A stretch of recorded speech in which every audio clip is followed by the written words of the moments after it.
Imagine waking up in a desert. The air is bone dry. The heat is like a hammer.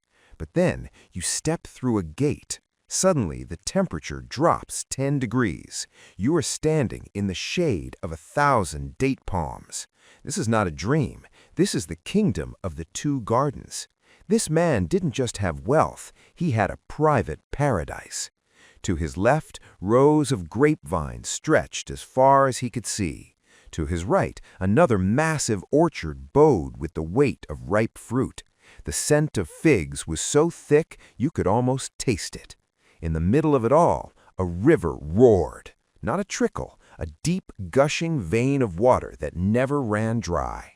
Imagine standing there yourself, looking at the gold reflecting off your rings while the rest of the world starved in the dust.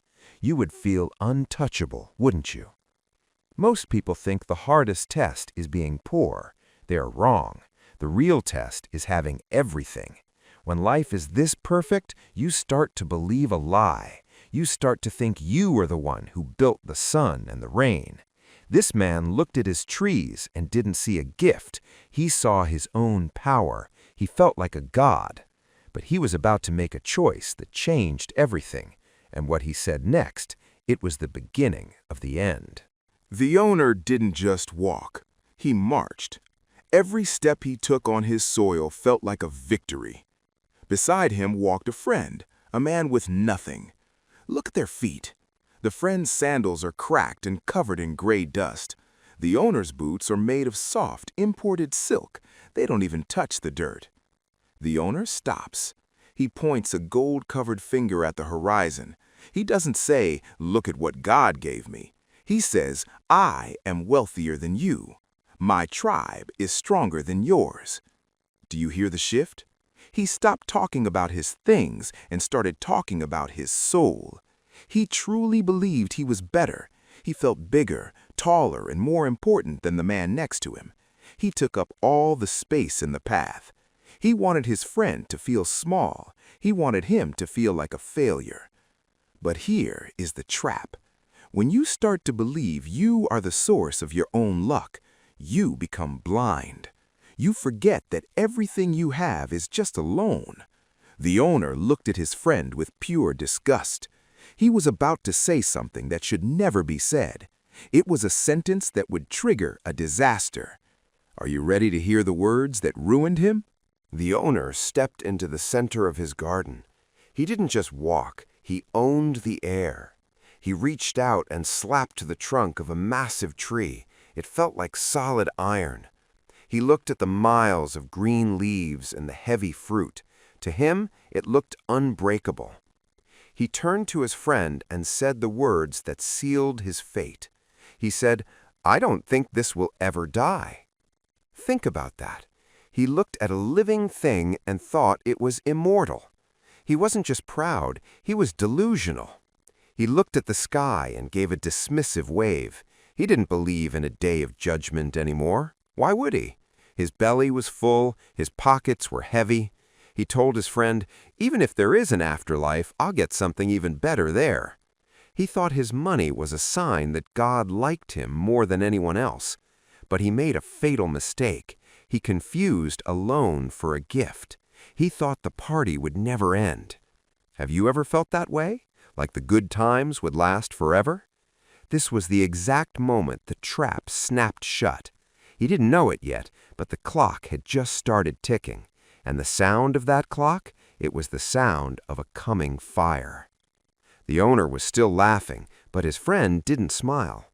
The poor man stood his ground. He looked at the massive trees, then he looked at the dirt under his feet.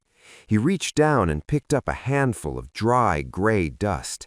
He let it slip through his fingers.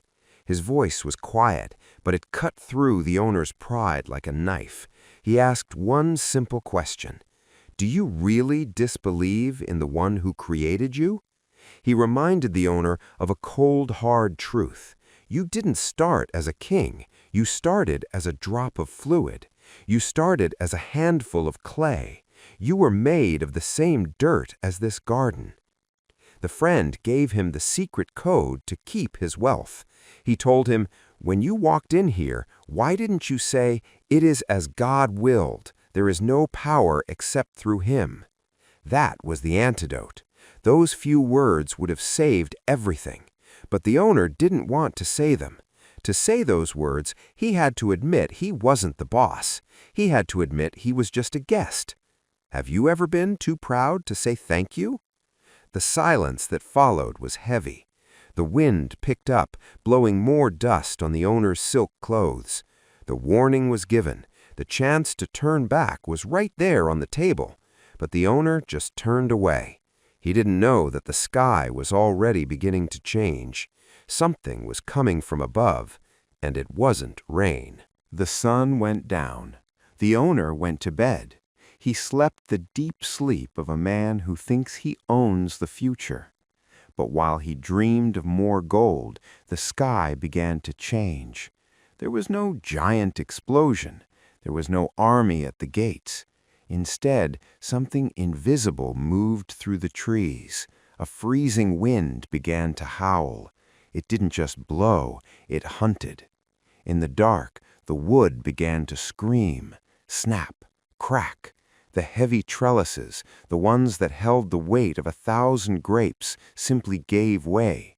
They didn't just fall, they shattered. Then the most terrifying thing happened. The roar of the river stopped. Imagine that silence. 1 minute the water is gushing, the next it's gone. The green leaves didn't just wilt, they turned black. They looked like they had been dipped in ink. By the time the first light of morning hit the ground, the paradise was dead. It wasn't just ruined, it was erased. Have you ever worked years for something only to see it vanish in an hour? What took a lifetime to build was now just a pile of gray ash and broken sticks. The owner was about to wake up. He was about to walk out his front door, but the world he knew was gone forever.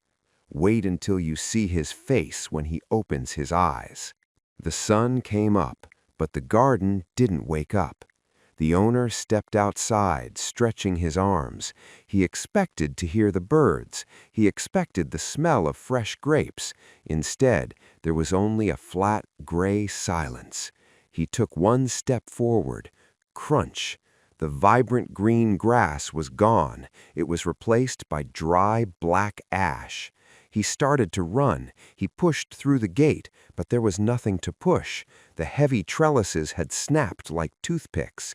His trees, the ones he said would never die, were just skeletons in the dirt. He looked at his hands. They were shaking.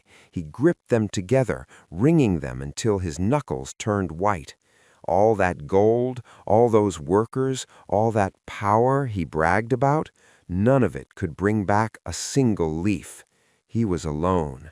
Have you ever lost everything in a heartbeat? The man fell to his knees. His voice didn't roar anymore. It was hollow. It was thin. He whispered to the empty air, "I wish I had not joined anyone with my Lord." He finally saw the truth, but he saw it too late. The I he loved so much was gone. The mine had turned to dust. But the most chilling part wasn't the ruin. It was what his friend said next. The man stood in his ruin. But this story isn't just about him. It's about you. Think of this life like a rainstorm. The rain falls, and for a moment, the earth explodes with life. The grass is green, the flowers are bright. It looks like it will last forever. But then the sun gets hotter. The water dries up. In a single week, that lush field turns into brown, brittle straw. Then the wind comes. It doesn't just blow the straw, it scatters it until there is nothing left, not a trace. This is the truth we all try to ignore. Your money, your house, even your children, they are just the decorations. They are the paint on a wall that is already crumbling. This man thought he was the architect, but he was just a tenant. He forgot that the only thing that doesn't turn to dust is what you do for others and what you do for God. Imagine standing at the end of your life with empty hands. What would you give to go back and say those few simple words? It is as God willed. The garden is gone, the gold is gone, but the lesson remains, because in the end, everything passes away. Only one thing stays. Are you building a garden that burns, or are you building something that lasts?